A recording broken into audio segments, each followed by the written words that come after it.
We're so small, really. Insignificant. In the grand scheme, one life means so little. You dedicate yourself to a principle. But in the end, it's out of your control.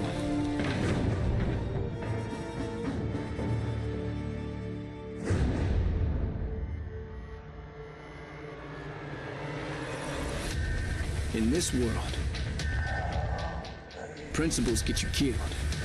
You lend a hand, it gets torn off. You hesitate, you die. So you want to save someone? Save yourself. I was born into this life. I suffered for it. And reaped the rewards. I could tell you that I didn't want it. That I tried to get out. But I got no reason to lie anymore.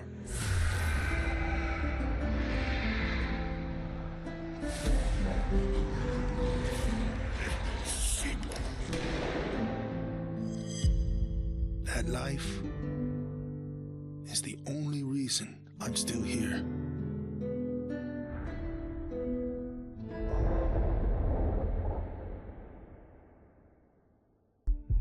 There's never a moment when you forget.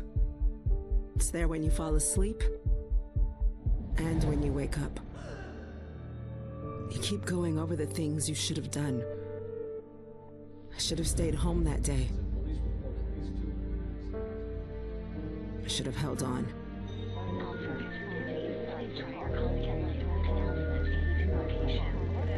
The agony is always there. But I've learned to live with it. Because the only thing stronger than regret is hope.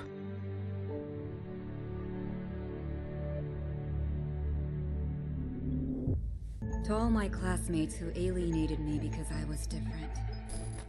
To anyone who never gave me a chance. To the people who ignored me while I hid behind zeros and ones. Thank you.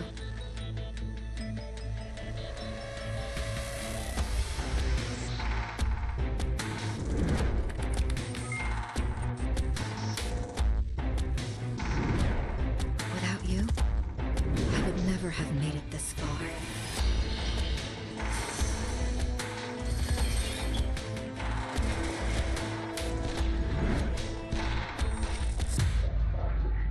I would have been weak and dependent.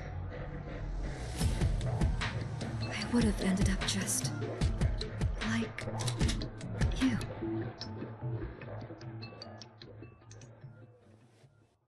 There were moments when men's cruelty could not be explained. It had to be seen.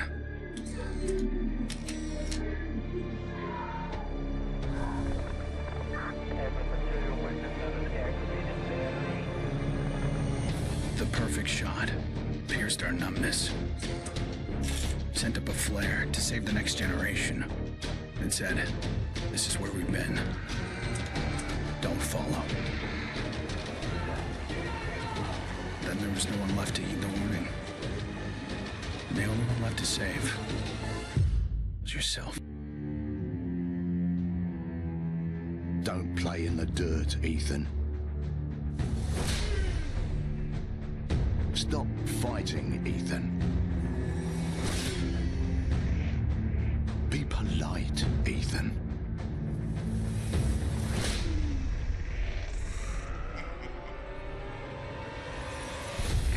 We can suppress the animal instincts all we want, bury them under layers of polish. But they exist for a reason. When we lived in a genteel fairy tale world, somebody did the dirty work out of sight. But when the fairy tale turned nightmare,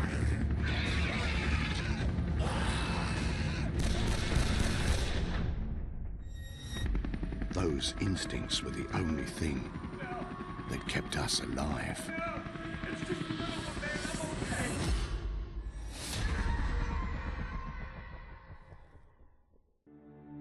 Where there is life, there is light. The glow of hope. At times, it burns brightly.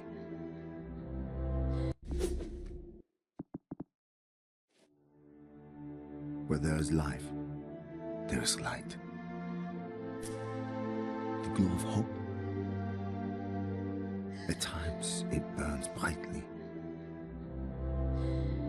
but dwindles and fades.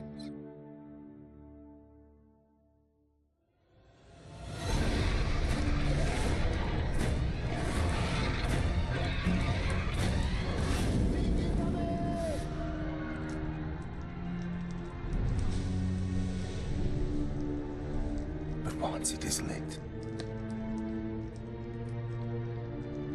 we must never let it die.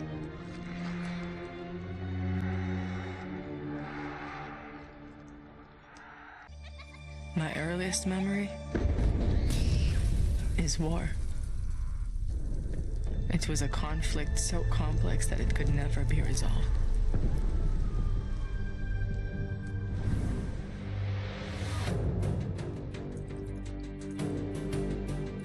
But this war isn't complicated.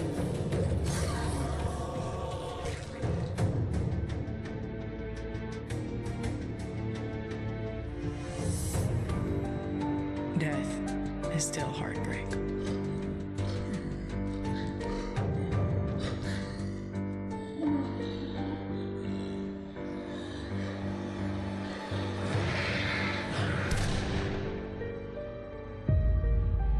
But a kill is a kill. I was never afraid of Cachet the Deathless. I laughed at the fairy tale of this undead phantom. A woman of science would never fear such silliness. But what do we know?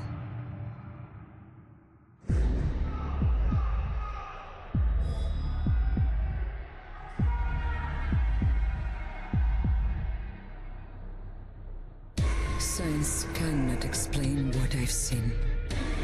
And in the face of such horror, there is no logic.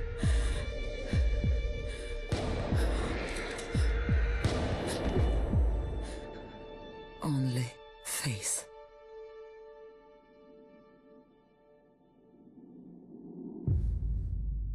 I was just a boy when the Soviet Union collapsed. The nation was divided in two. Those with power and those without. At 8 years old, I learned the price of weakness. And I vowed never to pay that price again. I became the strong man. I gathered wealth, influence, and power. But nature is indifferent to the hierarchy of men. Once more, she burned my world to ashes, leaving only bitterness and the rage I would need to survive.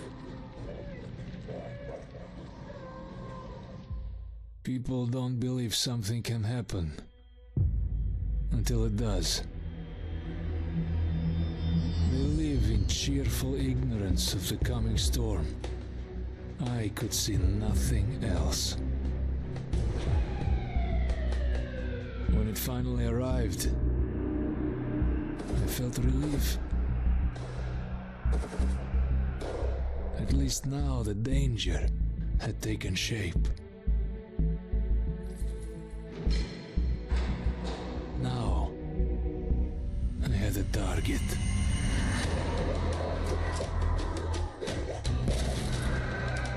And I didn't have to fight alone.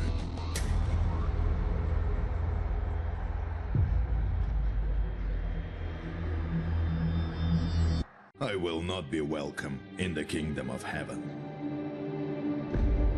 That fate was never in the cards for a man like me.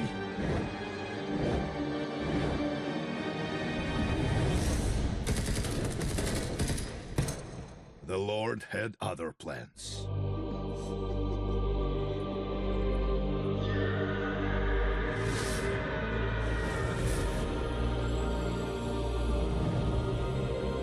I have made my peace with God.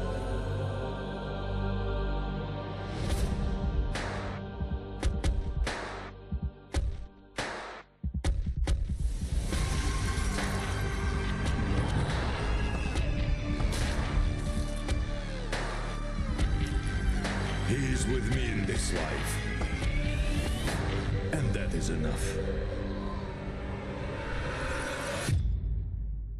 Growing up in Tokyo, you either became a salaryman, or you were a waste.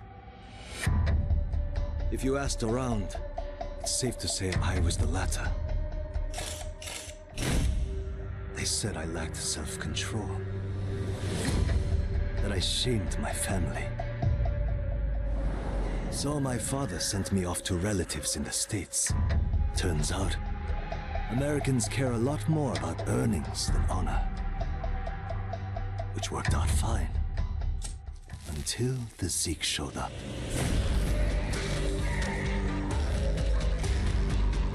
The Japanese decided to evacuate. They didn't have the firepower to fight. But I had special skills. So when everyone else was leaving, I went home.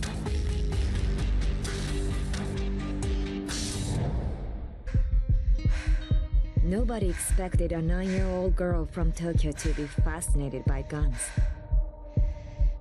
Nobody imagined a 22-year-old university senior would drop out and train for the biathlon. Nobody believed that the daughter of a salaryman could win Olympic gold. And nobody predicted that a necrotic plague would decimate our planet's population. But life is all about the unforeseen.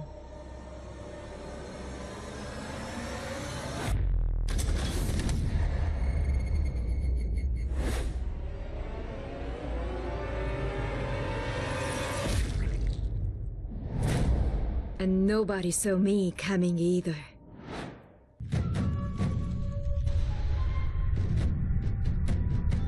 I was 11 years old the first time I felt the ground shake.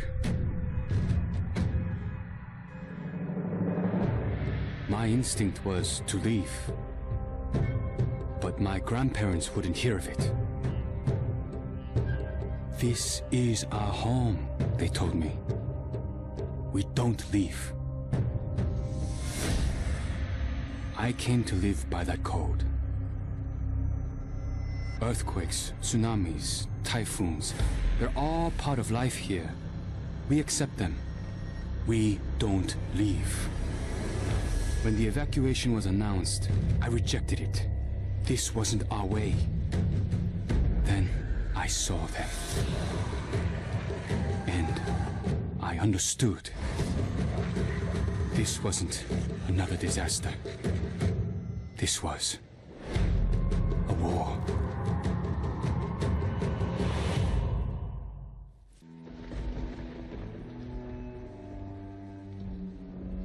I always wanted to be a cop. Thought I could do some good. But the scum on the street kept destroying lives. While I was wrapped up in red tape.